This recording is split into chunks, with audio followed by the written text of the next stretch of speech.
Canım anam, damarda kanım anam, cennet ayaklarındadır Gülistanım anam. Canım anam, damarda kanım anam, cennet ayaklarındadır Gülistanım anam.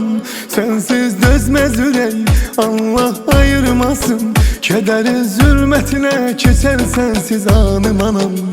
Ey canım anam, damarda kanım anam, cennet ayaklarındadır Gülistanım anam. Sensiz dözmez yürek, Allah ayırmasın.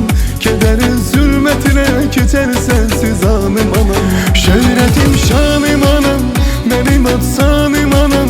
Ne kadar dikanlar bitip bile gülşenlerinde, sen ki bir ömrü feda eylemişsen evladıma.